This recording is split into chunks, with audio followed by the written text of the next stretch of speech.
दोस्तों, ये कहानी है मुंबई की, उस शहर की जो सपनों को पालता भी है और सपने तोड़ता भी। मुंबई के बाहरी इलाके की एक पुरानी चौल में रहती थी अनन्या।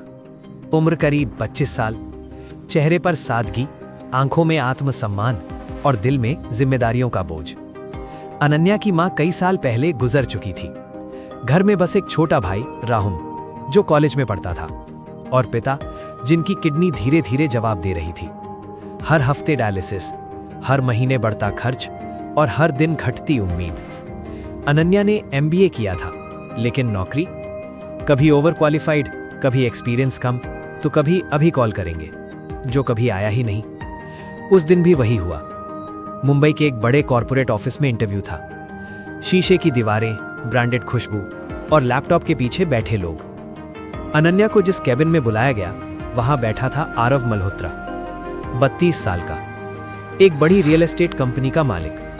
नाम जितना बड़ा, चेहरा उतना शांत। आरव ने सब नोट किया, अनन्या का आत्मविश्वास, उसकी ईमानदारी और आंखों के नीचे की थकान। आखिर में आरव ने पूछा, आपको तुरंत नौकरी क्यों चाहिए अनन्या? अनन्या चुप रही, फिर बोली, क्योंकि मेरे पास इंतजार करने का समय नहीं है सर। पहली बार आरव ने सिर उठाकर उसे देखा। घर में कौन है? अनन्या की आवाज लड़खड़ा गई, पापा और छोटा भाई। आरव कुछ सेकंड खामोश रहा, फिर बोला, आप जा सकती हैं, हम कॉल करेंगे। अनन्या समझ गई, एक और रिजेक्शन। वो उठी ही थी कि पीछे से आवाज आई, रुकिए। अनन्या पलटी। आरव ने कहा, मैं जो कहने जा रहा हूं वो अजीब लग सकता है, लेकिन मैं ईमानदार हूं। अनन्या का दिल तेज धड़कने लगा। आरव बोला, अगर मैं आपको नौकरी नहीं बल्कि शादी का प्रस्ताव दूं तो? वक्त जैसे थम गया। क्या? अनन्या की आंखों में आग थी। आपको शर्म आनी चाहिए। आरव ने शांत स्वर में कहा, यह सौदा नहीं है, ये एक समझौता है। अनन्या ने कांपती आवाज में कहा, मेरी मजबूरी को मत खरीदिए, और बिना पीछे देखे बाहर निकल गई। उसी रात अस्पताल से कॉल आया, अगर आज एडवांस जमा नहीं हुआ तो हम इलाज रोक देंगे। अनन्या की दुनिया हिल गई। पिता ने धीरे से कहा, बेटा, अपने आप को मत खो देना। ये शब्द उसके दिल में गूंजते रहे। पूरी रात उसने करवटें बदली। अगले दिन वही ऑफिस, वही केबिन। आरव पहले से जानता था कि वो आएगी। अनन्या बोली, अगर ये समझौता है तो मेरी शर्तें हैं। आरव ने कहा, मैं सुन रहा हूं।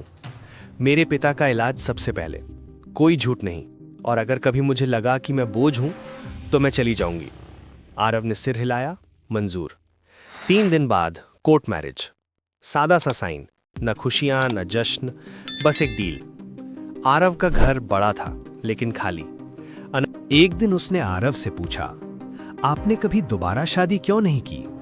आरव हंस पड़ा, कड़वाहट के साथ, क्योंकि भरोसा महंगा पड़ता है। अनन्या ने जवाब दिया, और अकेलापन? आरव चुप हो गया। एक रात बिजली चली गई। दोनों बालकनी में खड़े थे। आरव ने कहा, 1 साल बाद आप आजाद होंगी। अनन्या बोली, और आप? आरव ने पहली बार सच कहा, मैं नहीं जानता, मुझे डर लगता है। उस रात पहली बार 2 दिलों ने एक दूसरे को सुना। समय बीतता गया, पिता ठीक होने लगे, भाई की पढ़ाई चलती रही, और वो डील धीरे धीरे रिश्ता बनती गई। लेकिन कहानी यहीं खत्म नहीं होती।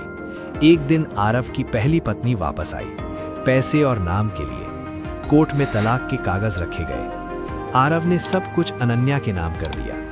अनन्या रोते हुए बोली, मैं चली जाऊंगी, शायद यही सही है। आरव ने कागज फाड़ दिए और पहली बार बोला, ये समझौता था, लेकिन अब ये प्यार है। कोर्ट में सन्नाटा छा गया। दोस्तों, कभी कभी सबसे गलत शुरुआत सबसे सच्चे रिश्ते में बदल जाती है, क्योंकि रिश्ता मजबूरी से शुरू हो सकता है, लेकिन प्यार हमेशा समझ से जन्म लेता है। अब सवाल आपसे है, अगर आप अनन्या की जगह होते तो क्या आप वही फैसला करते? दोस्तों, प्यार किसी डील से शुरू हो सकता है, लेकिन वो तभी टिकता है जब दोनों खुद को खोए बिना एक दूसरे को चुने। अब सवाल आपसे, अगर आप अनन्या की जगह होते तो क्या आप वापस आते? कमेंट में बताइए, और अगर कहानी दिल को छू गई हो तो इसे आगे जरूर शेयर करें।